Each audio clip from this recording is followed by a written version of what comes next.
ఒక ప్రేమ జంట పార్కులో కూర్చొని మాట్లాడుతూ ఉండే సన్నివేశంతో ఈ కథ మొదలవుతుంది.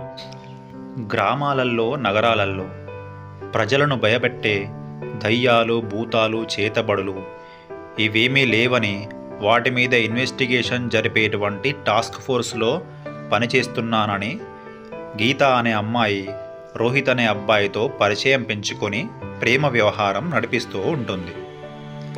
రోహిత్, ఇక్కడ నుండి 10 కిలోమీటర్ల దూరంలో ఒక స్కూల్ ఉందంట. ఆ స్కూల్ ఎప్పుడూ క్లోజ్ చేసి ఉంటుందంట. అక్కడ దయ్యం ఉందని ప్రజలందరూ నమ్ముతున్నారంట. అక్కడ దయ్యం లేదని నేను నిరూపిస్తే మా డిపార్ట్మెంట్లో నాకు ప్రమోషన్ వచ్చే అవకాశం ఉంటుంది. కొంచెం నాకు హెల్ప్ చేస్తావా? రోహిత్కి ఆ స్కూల్ పేరు చెబితేనే భయం వేస్తుంది. వచ్చే వారం వెళ్దాంలే అని గీతకి నచ్చజెప్పి అక్కడ నుండి బైక్ మీద తీసుకుని వెళ్తాడు. వచ్చే వారం వెళ్దాంలే గీత, ఈసారికి వదిలేయ్.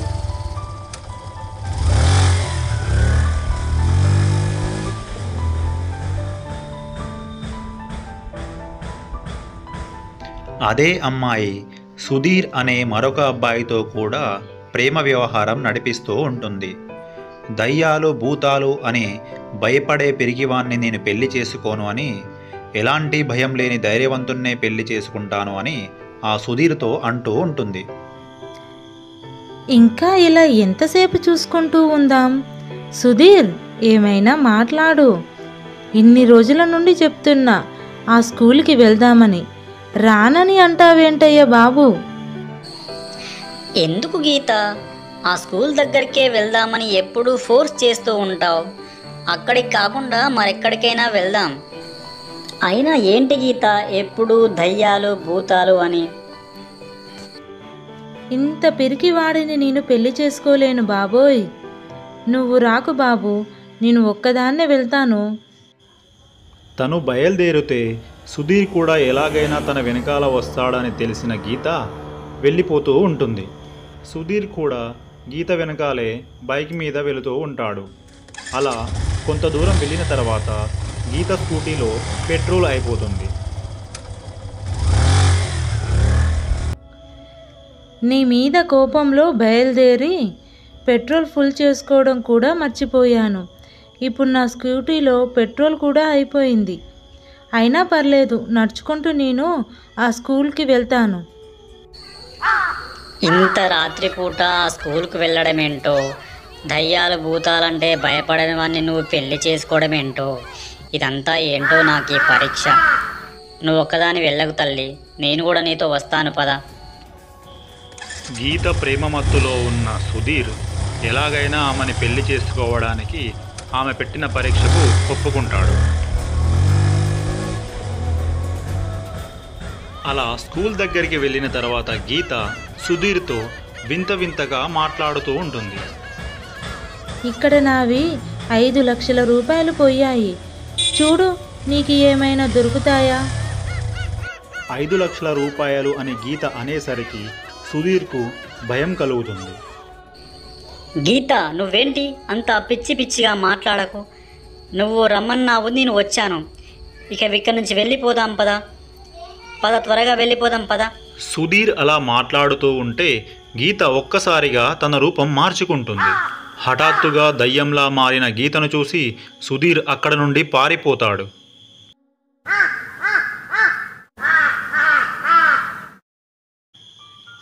వచ్చిన దారిలోనే సుధీర్ తన బైకును కూడా మర్చిపోయి అక్కడ నుంచి పరిగెడుతూనే ఉంటాడు.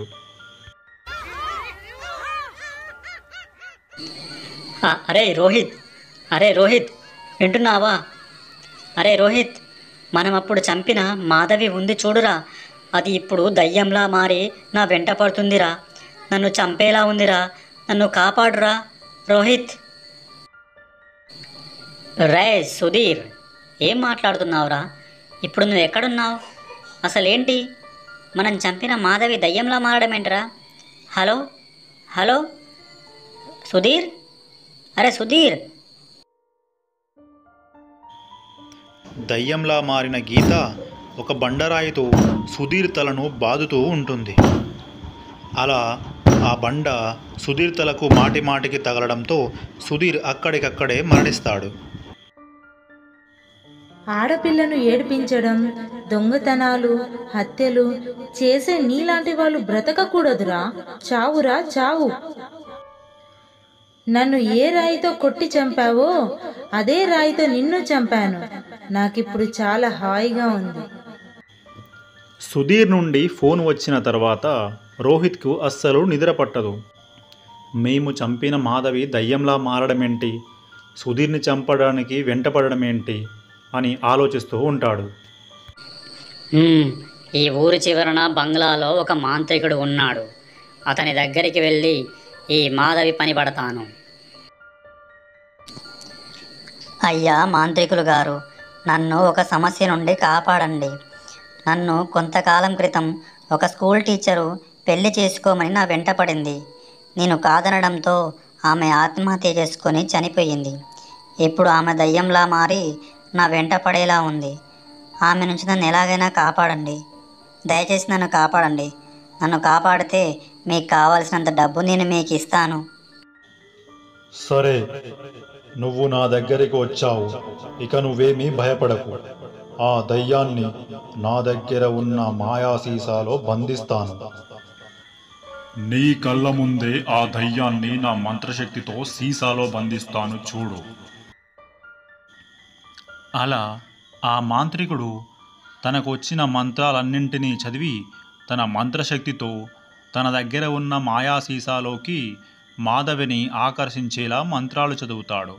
అప్పుడు ఆ మాధవి వచ్చి ఆ సీసాలో నిలబడుతుంది. చూడు బాబు, నీకు ఈ రోజు నుండి ఈ దయ్యం నుంచి ఎలాంటి ప్రమాదం లేదు. నువ్వు నిశ్చింతగా పడుకో. అప్పుడు రోహిత్ చాలా సంతోషపడి ఆ మాంత్రికుడికి డబ్బిచ్చి అక్కడ నుండి వెళ్ళిపోతాడు. అమాయకులను, అభంశుభం తెలియని వాళ్ళని ఇబ్బంది పెట్టే నీలాంటి దయ్యాలను నేను అస్సలు వదిలిపెట్టను. చూడు, నేను నీ పని ఏమి చేస్తాను. ఇంకోసారి ఎవ్వరి జోలికి వెళ్లకుండా చేస్తాను చూడు. నువ్వు అనుకున్నట్టు వీళ్ళు మంచివాళ్ళు కాదు. వీళ్ళు నన్ను దారుణంగా చంపారు. నా కథ చెప్తాను విను. అలా ఆ దయ్యం తనకు జరిగిన అన్యాయాన్ని ఆ మాంత్రికుడితో చెప్పడం మొదలుపెడుతుంది. పిల్లలు, మీ అందరికీ ఒక గుడ్ న్యూస్. గవర్నమెంట్ నుండి మీకు టాయిలెట్స్ కట్టడానికి డబ్బులు వచ్చాయి. నెల రోజుల్లో మీకు టాయిలెట్స్ రెడీ అవుతాయి. ఇప్పటి నుండి మీరు ఇబ్బంది పడాల్సిన అవసరం లేదు. హలో మాధవి, బాగున్నావా? గవర్నమెంట్ నుంచి ఫండ్ తెప్పించావంట కదా. You are great.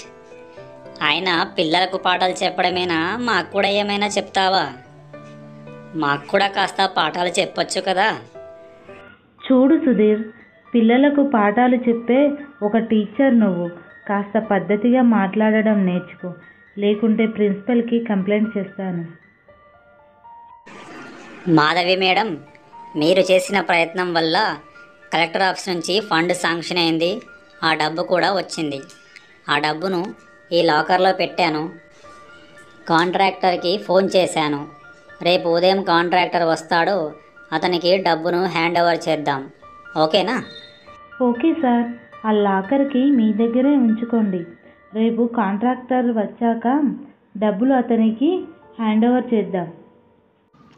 అలా స్కూల్ ప్రిన్సిపల్కి చెప్పేసి మాధవి అక్కడ నుండి తన ఇంటికి బయలుదేరుతుంది. అలా మాధవి మేడం సాయంత్రం సమయానికి ఇంటికి చేరుకుంటుంది. కానీ తాను మొబైల్ ఫోను స్టాఫ్ రూమ్లో మర్చిపోవడం వల్ల దాన్ని తీసుకోవడానికి తిరిగి మళ్ళీ వస్తుంది. స్కూల్ నుండి అందరూ వెళ్ళిపోయిన తర్వాత ఎవరూ లేని సమయం చూసి సుధీర్ తన ఫ్రెండ్ రోహిత్ని పిలిచి ఆ లాకర్ని ఓపెన్ చేసి డబ్బు తీసే ప్రయత్నం చేస్తాడు. అరే రోహిత్, ప్రిన్సిపల్కి తెలియకుండా సేమ్కి నేను ఇంకొకటి తయారు చేశాను. దీనితో ఈ లాకర్ ఓపెన్ చేయొచ్చు. అరే రోహిత్, ఈరోజు మన అదృష్టం పండిందిరా. చూడు ఎంత డబ్బుందో. మొత్తం 5 లక్షల రూపాయలురా. ఈ డబ్బుతో మనం ఎంతో ఎంజాయ్ చేయొచ్చు. చేతిలో పట్టుకోరా ఈ డబ్బు. అదే సమయానికి మాధవి అక్కడికి వస్తుంది. ఓరి దుర్మార్గుల్లారా, పిల్లల టాయిలెట్స్ కట్టడానికి వచ్చిన డబ్బులను దొంగతనం చేస్తున్నారా? ఉండండి, మీ మీద పోలీస్ కంప్లైంట్ ఇస్తాను. అరే, ఆ మాధవిని పట్టుకోవాలిరా. అలా సుధీర్, రోహిత్ ఇద్దరు మాధవి పరిగెడుతుంటే ఆమెని పట్టుకోవడానికి ఆమె వెనకాలే పరిగెడుతూ ఉంటారు. మాధవి చాలా వేగంగా పరిగెడుతూ ఉంటుంది. అయినా కూడా రోహిత్, సుధీర్ ఆమెను ఒక రోడ్డు దగ్గర పట్టుకుంటారు.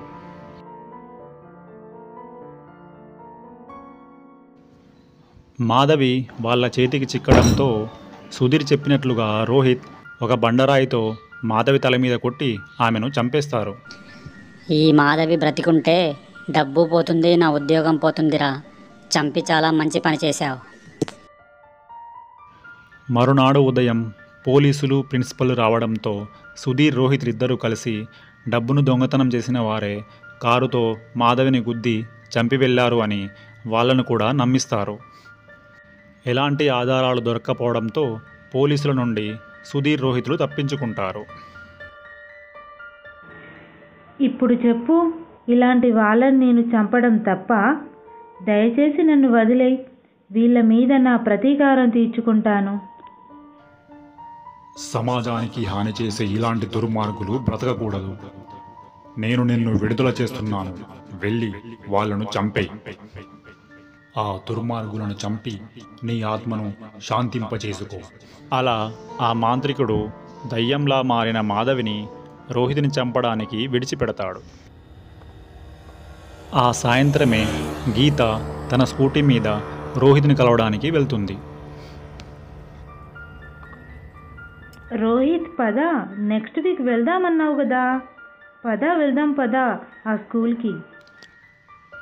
దయ్యాన్ని రోహిత్ కళ్ళ ముందే ఆ మాంత్రికుడు సీసాలో బంధించడంతో రోహిత్కు ధైర్యం వస్తుంది. సరే గీత, పద. నువ్వెక్కడికి రమ్మన్నా వస్తాను. వెళ్దాం పద. నా బైక్ మీద అలా హాయిగా వెళ్దాం పద.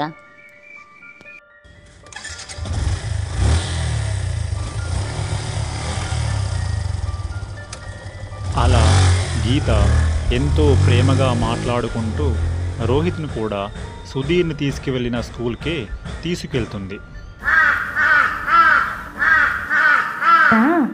ఇద్దరు ఫ్రెండ్స్ కలిసి మాధవి అనే టీచర్ని చంపారంట. నీకు తెలుసా? ఆమె ఇప్పుడు దయ్యమై తిరుగుతుందంట. అలా గీత అనేసరికి రోహిత్కు చాలా భయం వేస్తుంది. అయితే కావచ్చు పద. స్కూల్కి వెళ్దామన్నావు, వచ్చాం. ఇక్కడ దయ్యం లేదు, ఏం లేదు. వెళ్దాం పద.